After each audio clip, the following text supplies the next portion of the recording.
Bonjour à tous et bienvenue pour cette nouvelle vidéo sur les bons étudiants. Aujourd'hui, nous allons voir la 16e vidéo dans la playlist Microéconomie S2 sur l'étude du producteur. Et aujourd'hui, nous allons voir les rendements factoriels.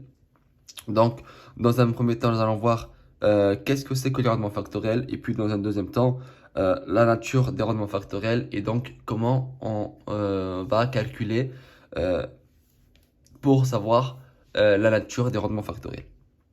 Donc, si la technologie elle est monotone, donc je ne fais pas de rappel sur ce qui est la technologie vu que c'est la 16e vidéo.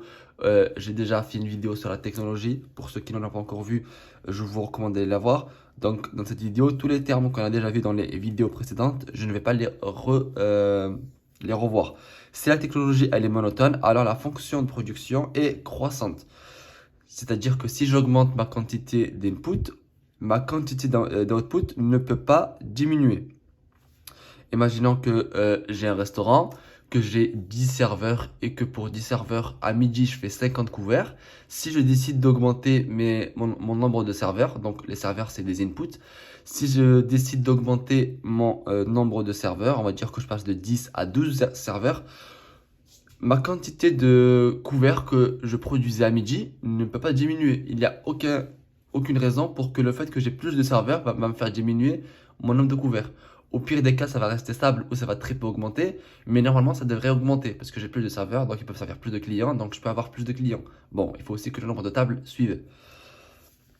Donc, ça, c'est ce qu'on appelle, quand la technologie elle est monotone, donc la fonction de production, elle est croissante. Je vais vous expliquer pourquoi. Et dans ces cas, en fait, la productivité marginale, elle est positive. Donc, la productivité marginale, c'était le sujet de la dernière vidéo que nous avons fait dans la playlist Microéconomie S2. Et on dit qu'elle est positive. Et dans ce cas, en fait, lorsque la productivité marginale, elle est positive, alors on dit qu'il existe des rendements factoriels. C'est-à-dire que il y a des rendements factoriels que lorsque la productivité marginale, elle est positive. Les rendements factoriels d'un input mesurent l'accroissement de l'output quand on augmente cet input, les autres inputs étant maintenus fixes. En fait, euh, il faut se dire que les rendements factoriels et la productivité marginale, c'est la même chose. Mais en fait, les rendements factoriels, c'est que lorsque la productivité marginale elle est positive.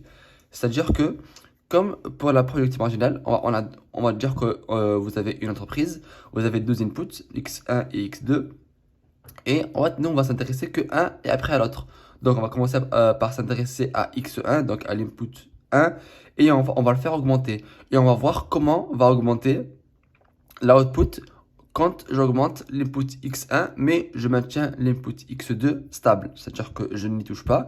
Je vais augmenter, on va dire que là, c'est des tomates. Je suis pizzaiolo, j'ai des tomates. On va dire que j'ai 20 tomates ici. Je vais passer à 21 tomates et je vais voir comment le nombre de pizzas va varier au fur et à mesure.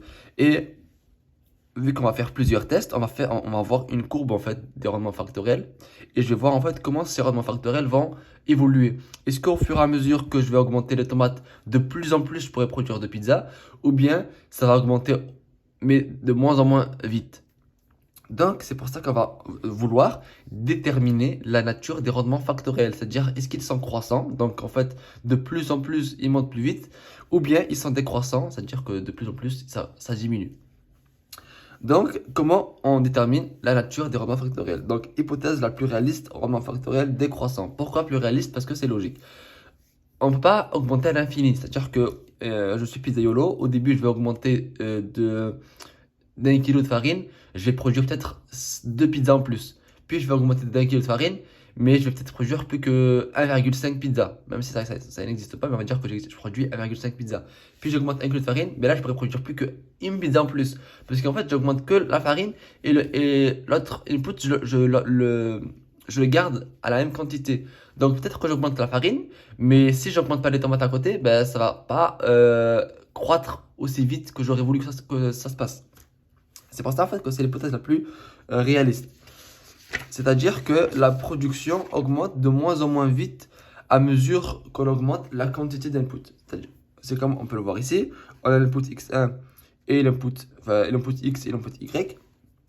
Et on peut voir en fait que ici ça va s'amortir. C'est-à-dire qu'au début ça augmente très vite, mais à un moment donné ça va augmenter de moins en moins vite. C'est-à-dire que regardez, entre là, ce point-là, et ce point-là, et ce point-là, et ce point-là, il y a à peu près la même distance. Sauf qu'entre ce point-là, regardez, on est là, et là, on est là. Sauf que, regardez ici, on est juste là et là. On peut voir en fait que là, de ce point à ce point, on a beaucoup augmenté, et d'ici à ici, beaucoup moins. Donc on peut voir que c'est décroissant. En fait, l'évolution, elle est décroissante. C'est positif, c'est croissant, mais de moins en moins vite. Les rendements factoriels sont décroissants. La fonction de production prend une forme amortie. Donc, on peut voir que la fonction de production, elle est amortie. Donc, quand on a des rendements factoriels décroissants, comment on le montre? En fait, la dérivée seconde de la fonction de production par rapport à chaque input est négative. C'est-à-dire que, pourquoi dérivée seconde? Parce que la première dérivée, je vous rappelle, si vous avez vu la dernière vidéo, quand on dérive une première fois la fonction de production, là, on a la productivité marginale. Donc, en fonction qu'elle est positive ou négative, si elle est positive, là, on va redériver. D'accord? En fait, on va dériver à chaque fois 2 fois. Et en fait, quand on vous dit de dériver seconde, en fait, vous allez redériver la fonction de production cette fois-ci. C'est-à-dire que vous allez tout simplement dériver la productivité marginale. Vu que vous l'avez dérivé une première fois, en début d'exercice, souvent on va vous demander de calculer la productivité marginale.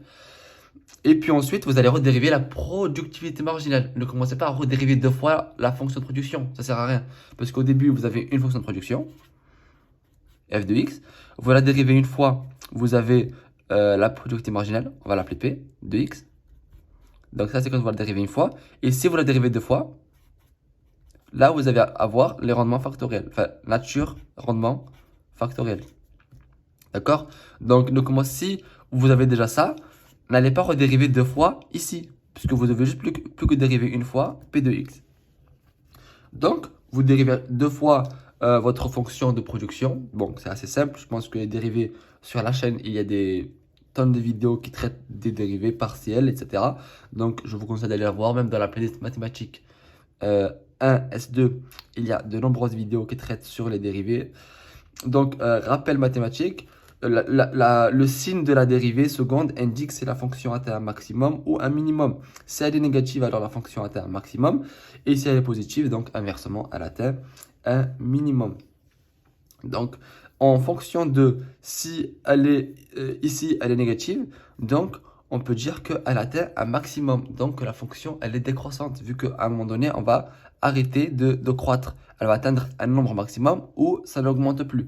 Donc, les rendements factoriels sont décroissants. Si à l'inverse, on aurait trouvé que la dérivée seconde par rapport aux deux inputs était positive, là, ça voudrait dire qu'en fait, que la fonction, elle atteint un minimum et qu'en fait, c'est croissant.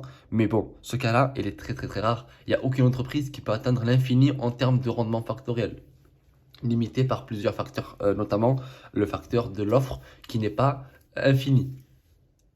Enfin, pardon, le facteur de la demande qui n'est pas infini. Donc, là, j'espère que cette vidéo vous a aidé à comprendre qu'est-ce que c'est que les rendements factoriels. Ce qu'il faut retenir, c'est tout simplement que les rendements factoriels, c'est lorsque la productivité marginale est positive et que l'hypothèse la plus réaliste, c'est qu'ils sont décroissants. Et comment on prouve qu'ils sont décroissants? En dérivant 2 fois la fonction de production. Et si elle est négative, comme ici, c'est que c'est décroissant. Si elle est positive, c'est que les rendements factoriels sont croissants. Donc, j'espère que cette vidéo vous a aidé. Je vous recommande de vous abonner à la chaîne YouTube Les Bons Étudiants pour être tenu au courant des nouvelles vidéos. Et pour ma part, je vous dis à très bientôt sur Les Bons Étudiants.